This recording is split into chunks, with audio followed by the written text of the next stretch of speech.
Hi there and welcome to the second workout in the Get Fit by Rowing series. Now the first workout was a low intensity workout and today is a maximum workout. Okay, this is about building up your VO2 max. What we're going to do is 30 seconds at absolute max effort and then 30 seconds rest 10 times. We're then going to rest for 2 minutes and then we're going to do it again if you're able to. Now if you're new to the whole fitness thing, it may be that after you've done the first 10 rounds, you're done, you're on the floor and you can't continue going on, and that's absolutely fine, okay? Stop after the first 10. But if you still have the capacity to be able to do the second series, to do that other 10, 30 seconds, then please do, okay? Because this is about building up your tolerance to be able to work as hard as you can. Now, intensity has to be maximum, okay? But what you're probably going to see is that as you go through this workout, your actual pace, what you're seeing on screen, is going to reduce as you go through it, okay? So don't be worried if you're going slower. The point is that you're putting 10 out of 10 from your legs into the machine, all right? Now, because this is a tough workout, I'm going to do a 5-minute warm-up, but please, if you want to warm up more than 5 minutes, just pause the video, carry on rowing until you're warm enough to do this workout, because it is absolutely intense. And of course, only do it if your body is okay to put itself absolutely through the ringer. If you have any worries at all, do not do this workout, all right? So, I'm going to get into this 5-minute warm-up, and as you can see, I'm on a water rower today, hey, instead of the Concept 2, so I don't have my normal spiel about setting drag factor and things, but if you're on a Concept 2, get your drag factor set to where you want it to be for you first. Get your monitor at eye height if you can. You can see I've got my iPad sitting up here, and then get those foot stretchers, foot straps set so that you can come into the front of the machine with your shins in a vertical position comfortably, okay? If you're set too high, it can be a bit tough. If you're set too low, it can be too easy and you go scooting straight past that vertical position. So, 5-minute warm-up, I will guide you through it, and we're just gonna start off nice and gentle, okay? Don't worry about any power, just put a light push with your legs and then we'll build through, okay? Here we go, in 3, 2, 1, let's go. Right, so it's kind of the same as though you were just standing up from a squat is all I want you to be putting the power in for this first minute, okay? Because all you're doing is getting your body moving. You're thinking about this forwards tilt in towards the front of the machine and then a backwards tilt as you finish the stroke. So you're just pumping your back forwards and backwards, forwards and backwards. And then you're pushing with your legs as well, so you're getting the power in from your feet, from your legs, with nice straight arms to let that power go through. And you're only pulling at the back of the stroke, okay? You're not pulling from the front. Now continue to think about all that stuff, but just push a little bit harder so you can feel it's a little bit more intense. You can feel your heart rate is rising a little bit. Your breathing rate is rising a little bit, but it still doesn't feel like hard work, okay?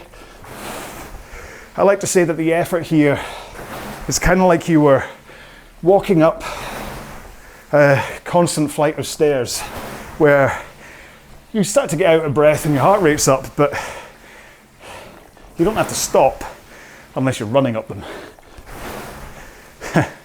But also you should be able to hold a conversation while rowing at this pace as well. And this is really kind of that UT2 low intensity pace when we talk about doing those kind of rows. Okay, so for the next minute, I want you just to do 10 seconds spurts of faster rowing, okay? So in 5 seconds time, put more power through the legs. So here we go. Maybe slightly higher stroke rate, but more power. Push through the legs, and then let's ease back to that slower pace again. Then we'll do it again after this stroke. You ready? Let's go. Push with the legs, nice straight arms at first. Only pull at the back of the stroke. Ease back. Then we're going to do that one more time. Then I'm going to do some single leg drills, but you don't have to. Okay, here we go. Nice and fast. Get that intensity up.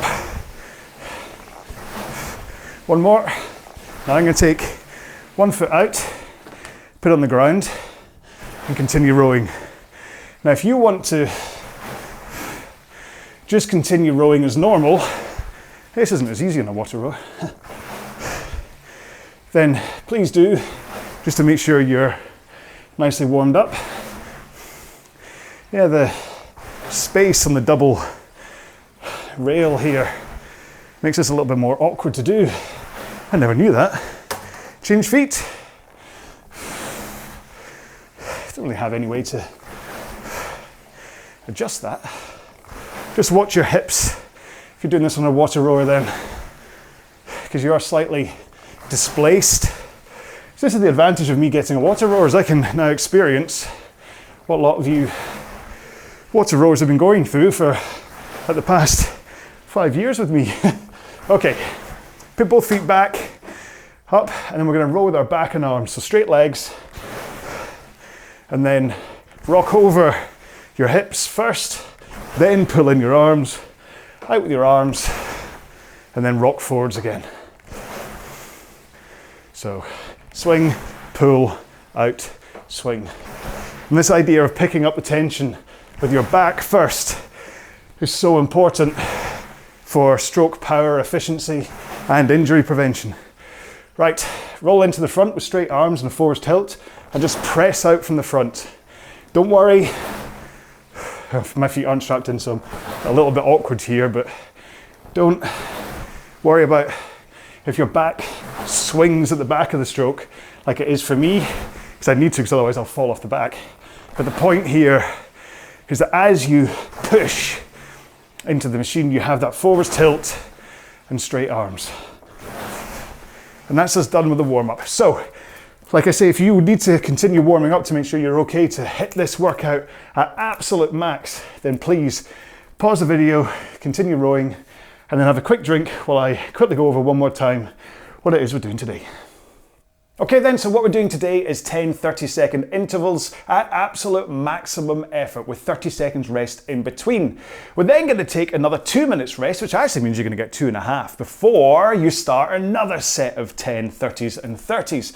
Now, if after the first 10 you're done, you're spent, and you just can't continue, that's perfectly fine. This is all about pushing you to your max, and so that's why there's so many of them, all right? So don't worry about it if you have to stop. As far as programming in your monitor, what I'd suggest is just that you have 2 10-minute intervals with 2-minute rest in between, okay? Because it's just going to make it so much easier in terms of timing and all that kind of stuff when it comes to both of us rowing, all right? Otherwise there'll be sync issues all over the place, especially because I'm on a water rower and you might be on a Concept 2 and someone else might be on a, oh, I don't know, some kind of magnetic rower. So it's easier if you just have 2 10-minute intervals with 2 minutes rest in between, or just 22 minutes. I mean, that'd be by far the simplest, wouldn't it? Yeah.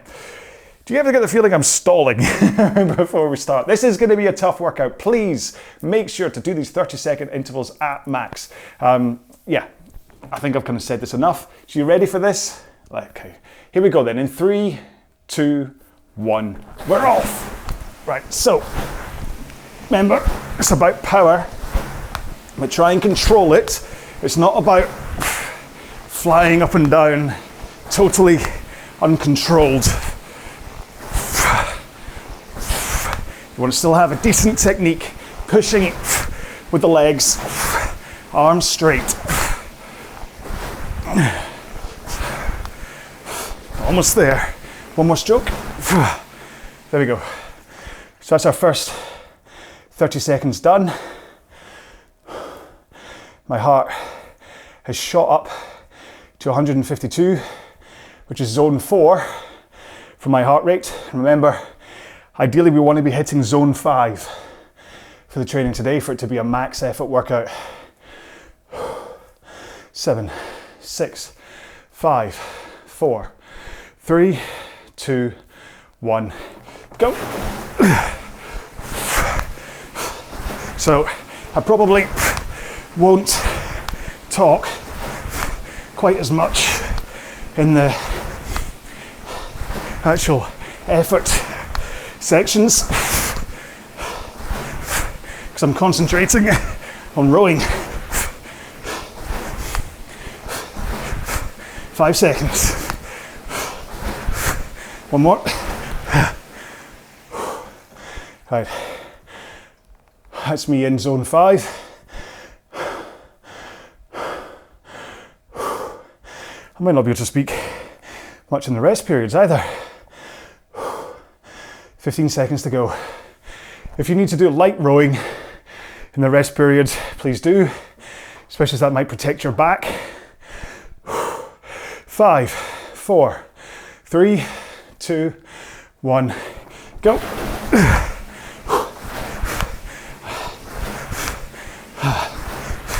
That first stroke on a water rower is quite sticky as you get the water moving.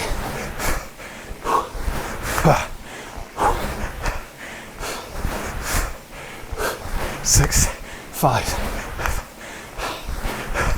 Last one. Oh.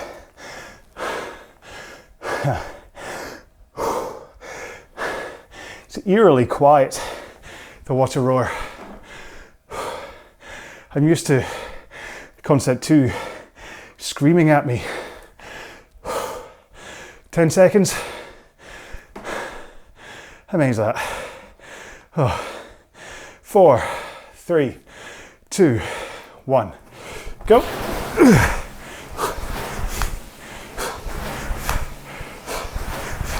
Do keep an eye on your pace. You are trying to get as close as you can.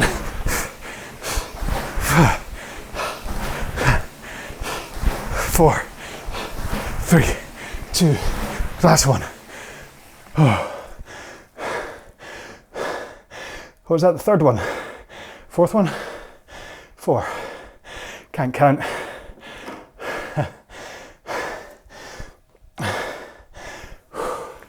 How many humps have I got? 1, 2, 3, 4. Okay. 9 seconds. 4, 3, 2, 1. Go. Now, my heart rate isn't recovering by much in between intervals, and that's kind of what you want. 6, 4, last stroke. Oh, that was pathetic. The last one. This is rough. This is the first VO2 max session I've done in a long time. 10 seconds. 5, 4, 3, 2, 1. But like I said, this is how it's meant to be. Come on.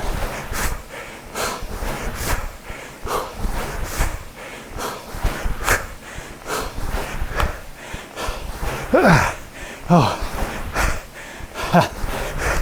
2 more. Oh. This is definitely getting tougher and tougher as I get through this. I hope it's the same for you too. 10 seconds. 5, 3, 2, 1. Go. So important that you build both ends of your fitness.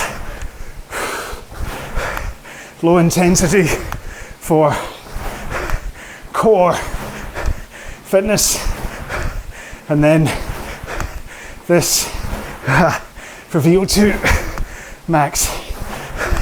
One more. Oh yeah, 1, 2, 3. That was 7. 3 more to go.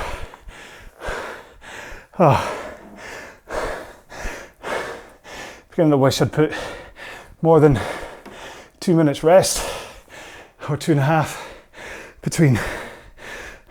10. 6. 3, 2, 1. Go.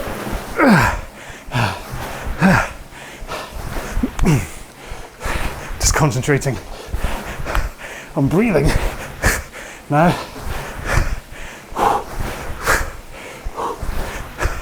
15. Just keep pushing with your legs. 6. One more. Oh. Quick drink. Oh.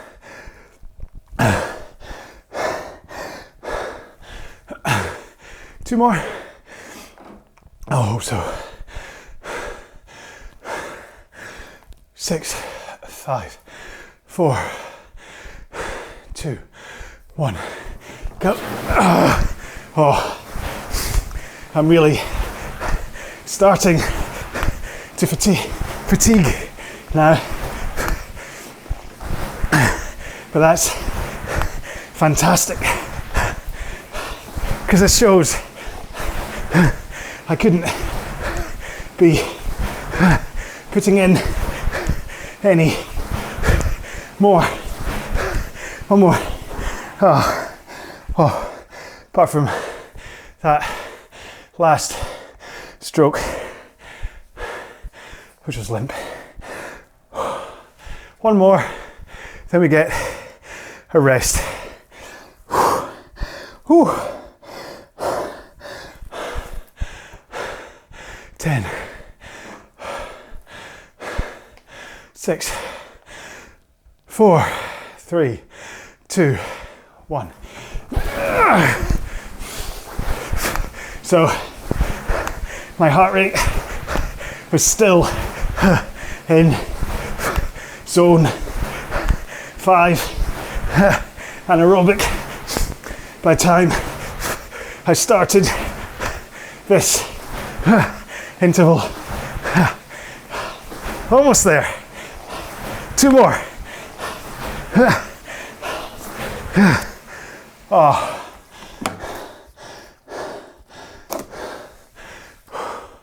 Take a moment. We've got 2 minutes 20.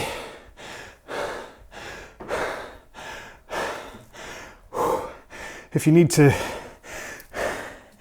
I will. Still not entirely used to the seat on this water rower, so even though I flipped it so that the big rise is now at the back of the seat, it's still, well, actually, I'm not going to blame it on the seat. I'm going to blame it on the fact that I haven't done any max effort rowing for like 5 months. That's not fair. Maybe a couple of months since the last time I went absolute full pace. Good news is, that's us almost a minute and a half since the last effort, and I've already dropped, what, 50 beats per minute? I'm well into zone 2 for heart rate. I'm at 108 instead of the, basically I'm hitting about 165 in the main efforts. Right, better get back at the machine, haven't I? Only got 45 seconds or so. It's not often I climb off of the machine in between sets. 30 seconds to go. Make sure If, like me, you came off the machine, get yourself strapped in and ready. Hopefully you've had a drink. I move mine a little closer this time. Oh, cramping slightly on the outside of my feet. I don't know whether it's that the water rower foot plate is a lot closer than the Concept 2. All right, here we go in 6, 5, 4, 3, 2, 1, go. So, same again. My heart recovered to 100 beats per minute over those 2.5 minutes.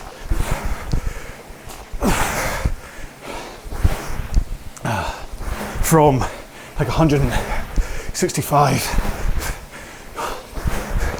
One more. But then I have a resting heart rate of 40 most of the time. When I wake up in the morning, it's about 37. But so even at 100, I'm very activated. Oh, 9 to go. 10 seconds.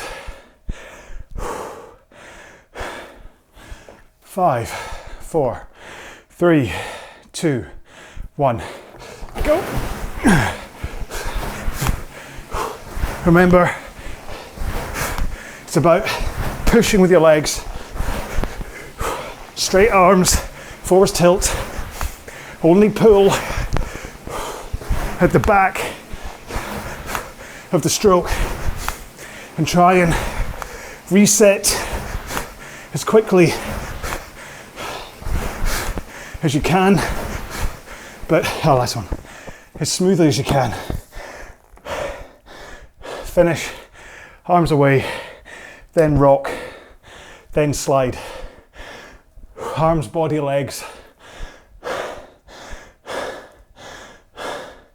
8 to go.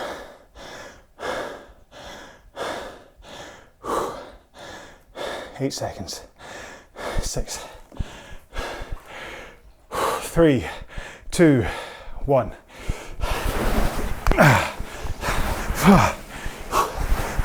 So hands away over your knees before your knees bend. And hopefully that will help get you in the right position for the start of the stroke. One more.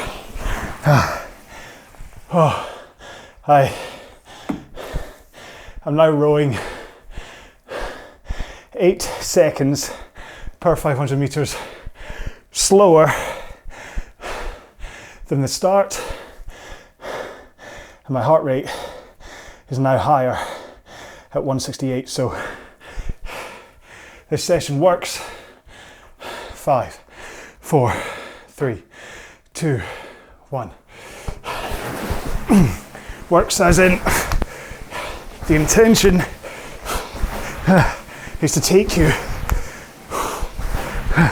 to max, or as close as you can get to max heart rate.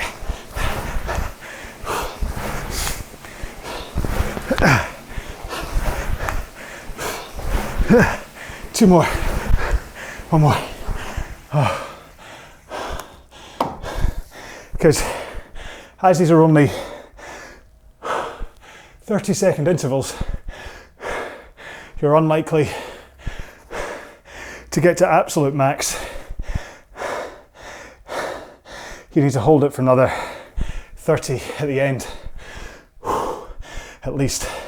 6, 4, 3, 2, 1. Come on. And stroke rate is your other weapon. Try to keep from slowing your stroke rate by too much. 3, 2, 1. I think I was 36, 37 strokes per minute at the start. I'm now down at 34 on average. 8 seconds. 4, 3, 2, 1. That's us past the Bon Jovi point of this set, because we are past halfway there. 10 seconds.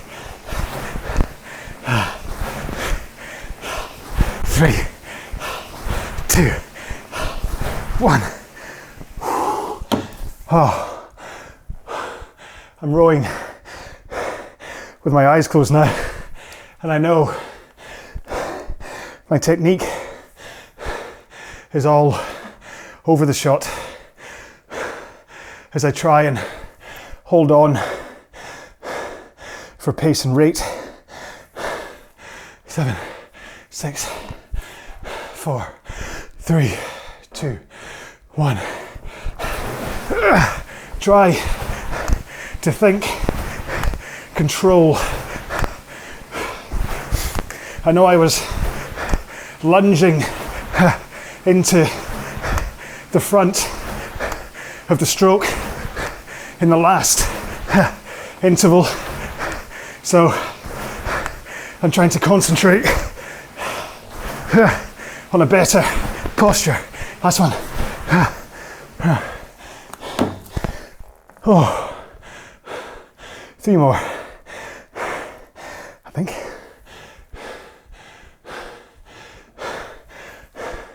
One, 2, 3. Yeah. Can't count.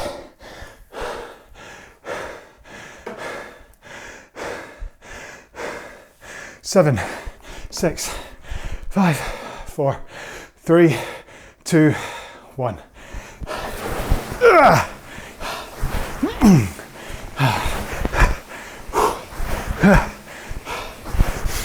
It's interesting seeing heart rate through this and how I'm just constantly in zone 5 now. 2 more, 1 more. 2 more intervals to go. 168 heart. My max on a bike anyway is 174. So I'm close. 6, 5, 4, 3, 2, 1. Go. And I only recovered to 1, 6, 3. So hopefully you are putting in the same max intensity. 4, 3, 2, 1. Oh, I cheated that last stroke. Oh, I've got a stitch. It's the first time in a long time I've had a stitch from rowing. What does that tell you? 10. Last one. Come on. Give it all. 4, 3, 2, 1. Go. Come on. Push with the legs. Brace against the handle. Let that power come from legs to machine. 10 seconds. 5, 4, 3, 2. One more. Oh, Nope.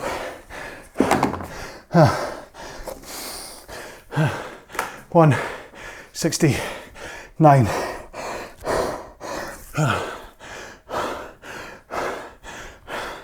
Let's take a second.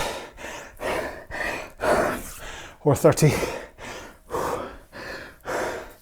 Man, that was rough. Thank you for being there and doing this one with me, because there's no way I would have pushed as hard all the way to the end there if it wasn't for knowing I had to stay accountable for you watching at home. Now, if I can work out how to get the data out of the SmartRow app, I'll make sure that you've seen my heart rate.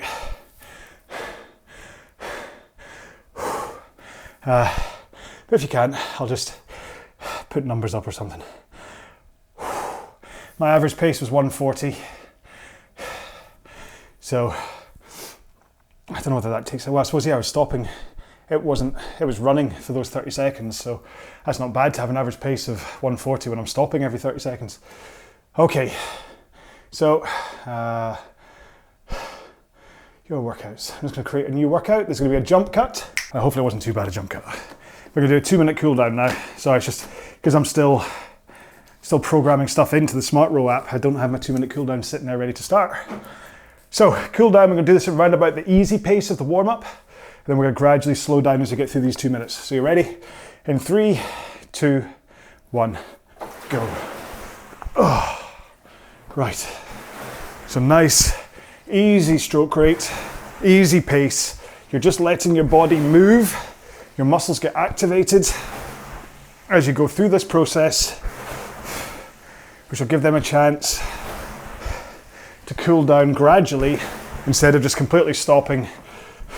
Blood and CO2 staying in your muscles, which is a huge contributing factor towards next day soreness, or DOMS, delay onset muscle soreness. So anyway, like I said in the intro, that's kind of effectively the most important 2 workouts or intensities of this plan. Row 1 and the low intensity fitness building, like core fitness building row, and then today's zone 5 maximum effort row, which then develops your VO2 max. Because although you can't really do anything about your maximum heart rate, it just is what it is, you can develop your VO2 max, which is basically about how your body uses oxygen, especially at the top end. But when you develop the top end, it trickles down through everything, not just rowing, but basically how you lead your life. So these 2 workouts are really all you need to get fit. But the reason I also throw in a zone 3-4 hard row, and the reason there's so many different rows in here, is just for variety. So you could really just do yesterday's row and today's row over and over and over again, and it'd be just as effective as doing all 24. But that'd be a bit boring. You'd have to put up with me saying the same things all the time. You go, oh look, that's the part where you sat down and all that stuff. Right, so let's get into a stretching session. If you don't have time to stretch, please at least stretch your quads and your hamstrings and your glutes if you get a chance. It's not in the shower, don't want you to slip and fall over. Or you can join Stretching John. And I'm going to put my monitor down so that you can see Stretching John better. Whatever. It goes the other way, but it can't be bought. Or it's got a little, whatever. Or I'm going to stretch on the machine. That's what I was going to say. So put your feet back into your footrests. You don't have to put them in the straps if you don't want to, but it might secure you a little bit better. Put your hands in the air and fold forwards. So nice straight legs, Don't lock your knees backwards. And just stretch forwards. Now I don't have my feet in the straps, so I'm actually finding I'm getting more of a stretch down my shins here as well as my hamstrings, because my feet are like naturally wanting to point away from me. Whereas if I had my feet in the straps, I'd be able to just brace against them very slightly. So this has changed the stretch that I'm getting. That's okay, I'm perfectly fine with it. But the important thing here is you don't grab your ankles and pull yourself forwards, okay? Because that's where injury sets in. Now, glutes I can't do the same way that I normally do on a Concept 2. So I'm going to put one foot up on the outside wooden rail of this machine, put my other foot over so it sits in the crook of the knee, bring it across my body, make sure I still got a straight line between my face, my knee and my foot, then pull that knee across my body slightly and then rotate round. And actually I'm still getting a good stretch, but because of the changed angles, I'm finding I'm in danger of cramping this glute. Oh, my shoe's coming off as well. So I'm going to use both hands to kind of add more of a push of this knee rather than doing that rotation, which I don't really like doing, because you can, the moment you push things too hard, rather than just using your body weight and natural rotation of things, if you're starting to force a stretch, you can end up injuring yourself. That's why I was saying about don't pull yourself forwards on that hamstring stretch. So let's change legs. Yeah, so that's okay. I'm not cramping, so it must be something to do with this glute. The fact that I was starting to cramp a little bit when I was doing the other side. Maybe this is why I should always do this side first rather than facing away from you. So again, it's very rude of me to face away from you. See, stretching is very important just because it stretches your body down, but also this is just giving you like just a slightly longer, it's like an even gentler cool down, because you're still moving while you're cooling down. After such a tough row. So next we're going to do quads. Hopefully I'm not going to fall over here because I've got nothing to hold on to. Flick your foot up behind you. So that your heel is resting against your backside, and then just add just a little bit of tension here. Again, you're not trying to pop your leg out of the hip socket by wrenching at it. You're just adding a little bit of force to help stretch out that quad, the big front muscle in your leg, okay? If you feel it up high, then something's wrong. You're maybe pointing your leg too far back, or something's gone wrong. If you feel it in your knee, then stop. And maybe find a different way to stretch your quads. Changing legs. Oh, I try not to fall over. There we go. I have my shoelaces untied on my foot that I'm standing up on, giving me added jeopardy for stability. But it seems to be okay so far. But you can see every time, you know what? Every single time I say it seems to be okay, I'm not going to fall over. When I'm doing these stretching sessions, every single time I almost fall over. But you can see how poor the flexibility is in my quad, the fact that it's pointing so far forwards, and this is still giving me a good stretch, because I've just not been doing this enough, which I think is probably why I've been injuring my legs so much. What am I doing next? Oh, sorry, here's me sitting down because I'm getting all bored. Move all my tech out the way. Right, so we're going to do hip flexors next. Now you don't have to do this with one foot with one knee on the ground. You can hover in the air and it'll work just as well, but the stability for this for me is better. See, like I almost fell over.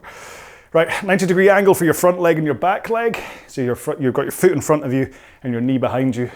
And then just keeping a good straight body, just send your body forwards so that you open up the angle in your back leg and you close off the angle in your front leg.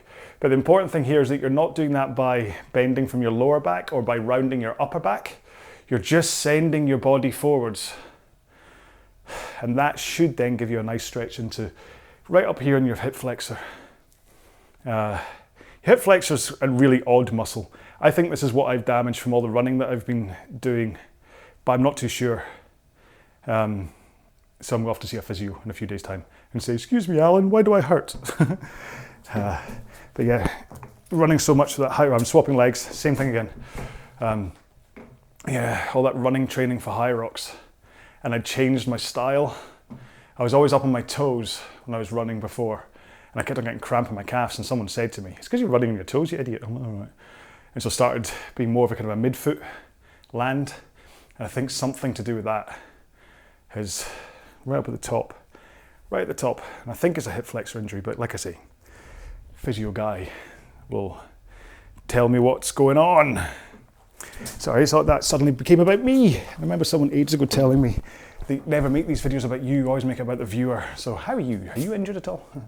Right, let's do forearms next. So put your hands in front of you and push the hands together and then bring them down in front of you so that your fingers are now at right angles to your forearms and it's in front of your body. Now I've got to work out if I've got usually my left shoulder's right up in the air. So I'm trying to even off my shoulders.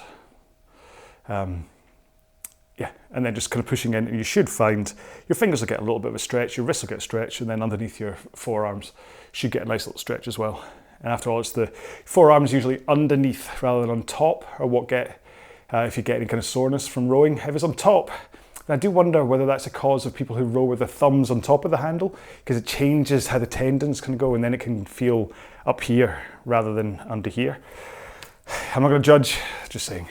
Right, let's do shoulders next. So put one hand in front of you, bring it across your body, use your other arm to just add that little bit of force. I know I said I'm not a fan on overly pulling, but this is kind of the only way you can get your shoulders done. Just a little bit of a force. Again, you're not trying to pop your shoulder out of its socket by pulling too hard. You just want to put on enough force that it helps it go a little bit past its natural angle. So if the natural angle is like straight across your body, you just want it just a few degrees more, and that should give you a nice stretch up in the shoulders. Do the other arm, so it comes across. That's kind of naturally where I go, and then I use my arm to just bring it another, I don't know, what's that, about 20 degrees or something more across my body, and that gives me the good stretch that I need in my shoulders.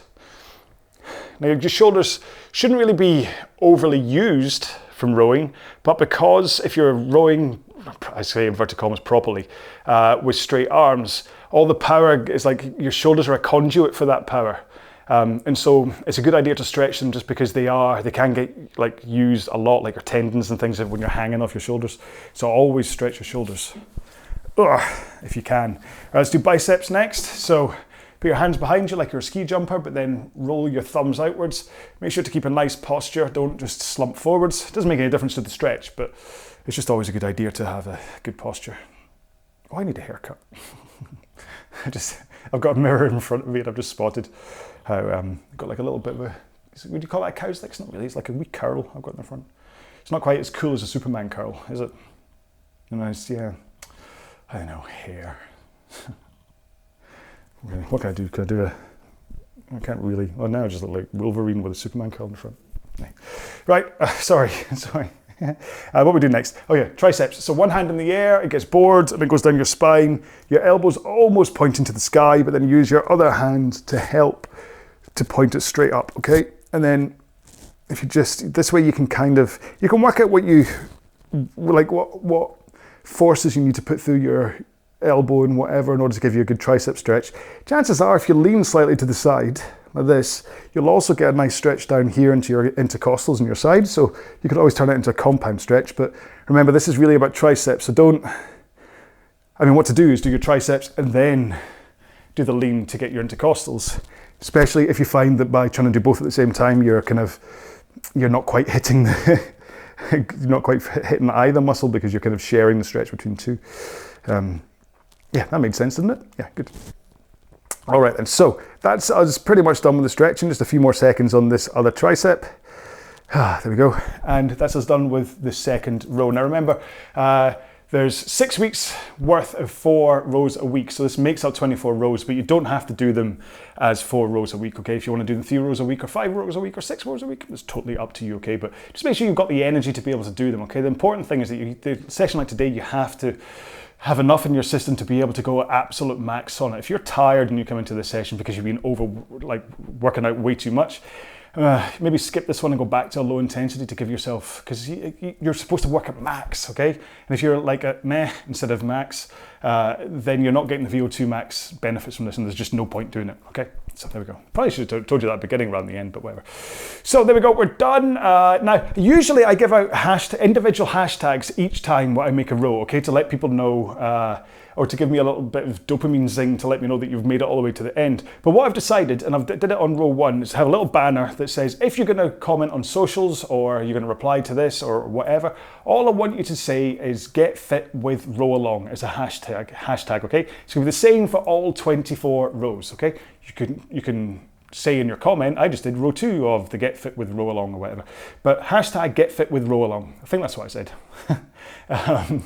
Yeah, there might suddenly be me overdubbing that as what it actually should have been. But yeah, I think it's hashtag Get Fit with RowAlong, and just keep on using that one, okay? Just try and get it out there so that people go, what's this Get Fit with RowAlong? Ooh, rather than it just being like toast or whatever I normally come up with. But yeah, so do that. And the third session is going to be back to low intensity session. So hopefully it's going to give you a chance to recover after this one, and that will give you a chance to build up that core base fitness, which actually, that's really what if you want to pick either of them, then it's that kind of core base fitness that you really want. Okay, this VO2 max stuff is just as important, but the low intensity is importanter. That should be the hashtag, importanter. Anyway, right, there we go. So I'm done. I've said I'm done about 4 times now, so I literally am done this time. I'm off to get some lunch. Thank you so much for doing the second row of this series with me. Let me know if you're enjoying it, and remember to use the Get Fit with RowAlong hashtag. Until the next video, please take after yourselves. No, take care, look after yourselves. That's better. And I'll see you in another video. Bye-bye.